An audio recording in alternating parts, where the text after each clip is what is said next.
The NFC East was thought to be maybe the best division in the entire NFL, but after the 2023-24 season, they have a lot of questions to answer. So today, let's talk about the NFC East this past year, as well as what their futures hold for each of these teams. So heading into this most recent season, the NFC East was thought to be, like I said, one of the best divisions in the NFL. The New York Giants made the playoffs last year, so did the Dallas Cowboys, and of course, the Philadelphia Eagles made it all the way to the Super Bowl. So this year, the expectations for all four of these teams were to take strides forward. The Philadelphia Eagles were one of the favorites to actually win the Super Bowl. The Dallas Cowboys were one of the favorites to contend for Super Bowls. The New York Giants were thought to be a team on the rise who could potentially make the playoffs yet again. And of course, the Washington Commanders were a little bit of a suspect team, but we at least thought with Sam Howell being their quarterback, they could take the steps forward. And then after week one, we kind of realized what this division was going to be. The New York Giants at week one got slaughtered by the Dallas Cowboys. The Washington Commanders looked a little bit suspect in their first couple games, and the Philadelphia Eagles looked decent, but they didn't look like the same Eagles team that we once knew. Let us first discuss the Philadelphia Eagles and their past season. Obviously, we knew how the season ended for them, but at one point they were 10-1 heading into San Francisco with a lot of hope to win that game, even though San Francisco looked like a great team. Then of course, they got destroyed 42-19 by the San Francisco 49ers, and after that they would go on a massive collapse. Because after that Niners game, they would get beat up by the Dallas Cowboys, they would lose to the Seattle Seahawks with Drew Lock as a starting quarterback, they would narrowly beat the New York Giants, they would lose to the Arizona Cardinals, the Giants, and then the Tampa Bay Buccaneers to end out their season.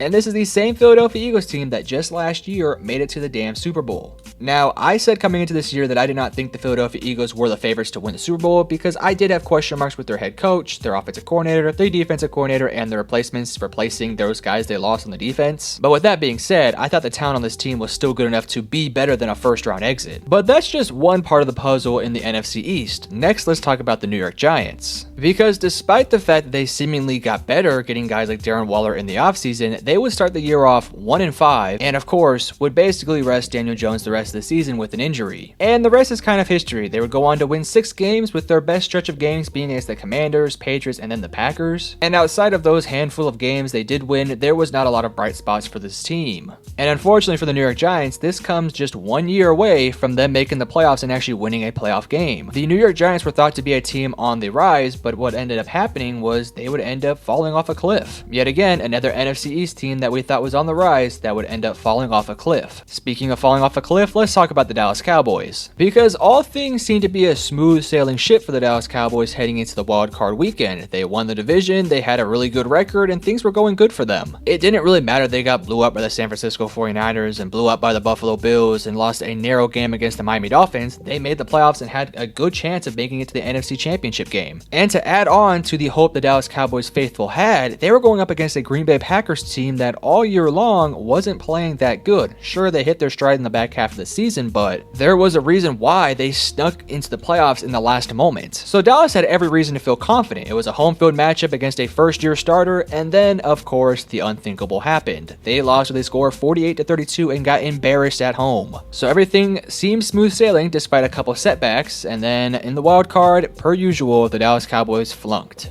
And now heading into this offseason, they have more questions than answers, which we'll talk about here in a second. Speaking of more questions than answers, let's talk about the Washington Commanders. Because I feel like nothing went right for the Commanders. Their record was 4-13, but let's be honest, they were kind of better than that 4-win record. Sam Howell did not play great, but at the same time, nothing around him necessarily did great either. The defense was disappointing. They would end up trading away guys like Montez Sweat and Chase Young for a bag of chips. And then of course the offensive line would lead the league in sacks for most of the season. And of course the receiving core wasn't doing much either because, well, Sam Howell was getting destroyed in the backfield. Ron Rivera got fired and you decided to bring in Dan Quinn, the Dallas Cowboys defensive coordinator who got dropped 48 points in the wild card against his defense. But to all my Commanders fans watching this video, you guys do have the number 2 overall pick. Go out there, get you a franchise quarterback. Things might be better for you guys. It cannot get much worse. So shockingly enough, the only team that I feel like is actually on a good trajectory from where they were last year is arguably the Washington Commanders, because Philadelphia, Dallas, and even New York were supposed to be playoff contenders who can compete for a championship. We all knew Washington wasn't going to be that. And now that Philadelphia, Dallas, and New York have exposed their weaknesses and it does not look like they're going to be able to be that team next year, Washington has a good chance to at least improve off of what they did last year. It's really hard to see how Dallas and Philadelphia can really take that next step. Maybe New York could if they get Daniel Jones back and he plays like he did last year. But for Washington, at least you get a new quarterback, a new head coach, a new system, a new scheme, team. It could be fun at least. But now let's actually go deeper diving into each team's future. Starting off with Philadelphia, listen, there's a lot of things this team needs to look to address. I think the biggest thing they need to look to address is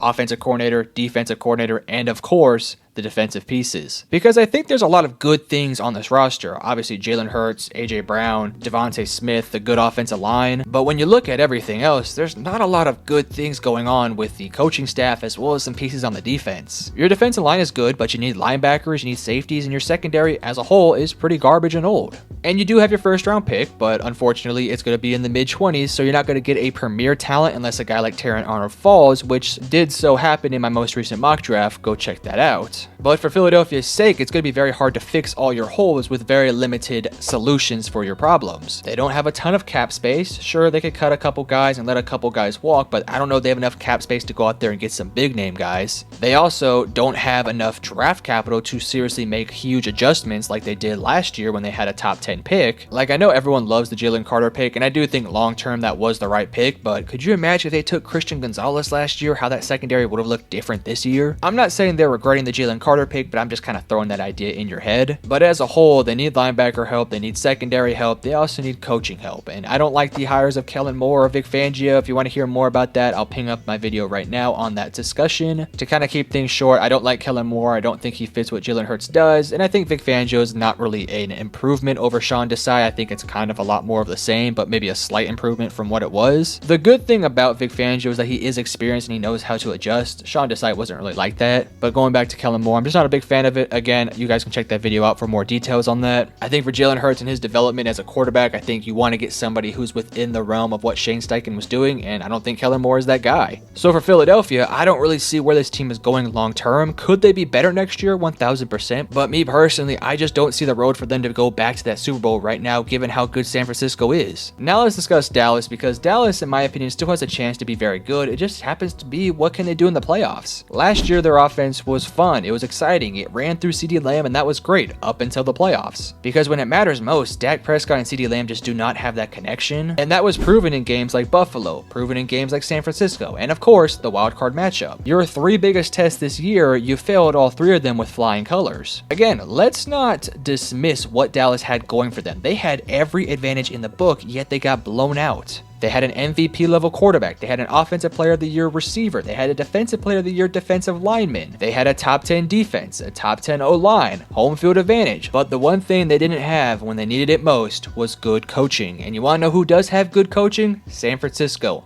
Buffalo, Green Bay. Their three toughest matchups against their three arguably toughest head coaches, they failed all three. And it's not going to get any easier for them. San Francisco's still going to be there. Philadelphia might get better, who knows? Detroit is still going to be there. And of course, Green Bay is going to get better as well. So Dallas decided to do what was almost the unthinkable and keep Mike McCarthy, which makes no sense to me. When there's minds out there like Mike Vrabel, Bill Belichick, Bobby Slowick, Ben Johnson, yet you sit out here and say you're going to stick another year with Mike McCarthy? Like, listen, I think Mike McCarthy did a good job with the offense with what he had, but at the end of the day, he's not going to get the job done, and I think Dallas needs to realize that. But unfortunately for Dallas Cowboys fans, and a little bit of myself, I find myself to be pretty interested with the Dallas Cowboys. That's not going to get much better next year. If anything, I think it only gets much worse from here on out. I will have more content on Dallas and how I think they should fix their problems. We'll talk about that in more extensive detail as the offseason progresses, but until then, I'm worried about the Dallas Cowboys. New York, New York, New York. Let's talk about you. There are a ton of questions that need to be answered. The biggest one is, do you have the quarterback on the team right now that can substantially make you a good team next year? To me, the answer is no, but at the end of the day, you paid him long-term money, and at the end of the day, there's not a lot of good options out there. Could they go out there and surprisingly take Jaden Daniels with their first overall pick? Maybe. I doubt he gets there, but maybe you could do that. I mean, you're in a decent enough spot to go out there and get one of the top quarterbacks in this year's draft if you do decide to trade up. But because you just paid Daniel Jones, like I said, I don't really see there being a way that you could fathom not sticking around with Daniel Jones for another year and actually going out there and getting a quarterback. Could you go get a Kirk Cousins or a Russell Wilson or so on and so forth? Maybe, but I don't know if that's really the move you want to make long term. Now, Not to mention, I doubt they have the capital to really spend more money on a quarterback. I think at that point, I'd rather just stick with Daniel Jones and hope he actually makes the progress you thought he would make. When you look at the rest of the roster, you still have receiving problems and you still have offensive line problems, which have been persistent for the past, 10 years now? I mean, let's really take a step back here. How long have this New York Giants team thought about fixing their offensive line and their receiving core? It's been at least 5+ years at this point, and I don't see a really bright future for them going forward. Yes, they could draft an offensive lineman or get a Rome Odunze, Malik Neighbors in this year's draft, but is that seriously going to fix their rosters next year? I don't know, maybe. It seems like they've been trying to fix the offensive line and trying to fix the receiving core, but to really no avail. Like, yes, going out there and getting Evan Neal in the draft was the right move to make, but he also so happens to suck. It's just really baffling that this team can't develop these guys into the stars that we thought they could be. So yeah, I do have some concerns with what they're going to do this offseason because they have a lot of questions to ask. Your big splash move last year was going out there and getting Darren Waller, but I don't know if he's even going to be on your team next year. Not to mention, your defense isn't the best either, so I don't really know what to tell you, New York Giants fans. I don't really see the bright future ahead for you guys. You got a lot of players who need contracts and a lot of players who are going to want contracts, as well as players who are currently on contract who I just don't know if you really want to keep long term. I'm not saying you have to go out there and rebuild this roster and reset everything, but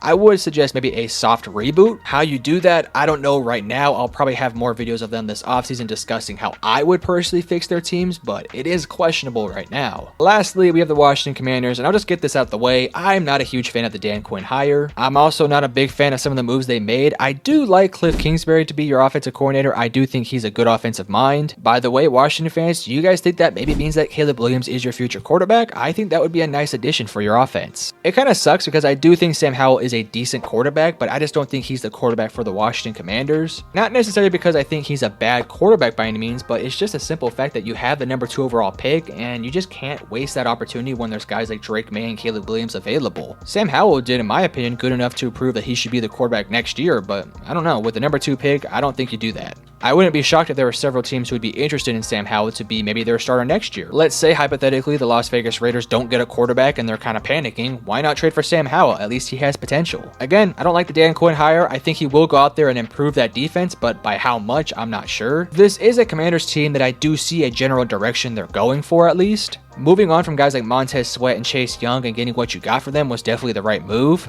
Because yes, Montez Sweat did look good for the Chicago Bears, but you were going to have to pay him, and let's be honest, he broke out for Chicago because Chicago was a good fit for him. So you got extra draft capital to work with, and I think that's a nice spot for you guys to be at. Offensively speaking, your offensive line has problems, but I do think there's some solutions on the board right now. Not to mention, with the cap space, you can go out there and address any needs you actually do have. So I think that this is a team that isn't necessarily going to take the next step and be a 10-win team, but I wouldn't be shocked if they won 7 to 8 games next year, which after a 4-win season is kind of a bright year for you guys. Go get you a quarterback, go fix some of your problems, and let's see how this year plays out for you guys. I don't want to say they're going to be the next Houston Texans because I don't personally see that, but I could definitely see them being a good team next year, but not a great team, not a playoff team. But maybe they can go on the trajectory like a Detroit Lions or maybe a Houston Texans team. We just never know. But that is everything I have for you guys. If you guys did enjoy, make sure to hit the like and subscribe button, and I love you guys. Peace.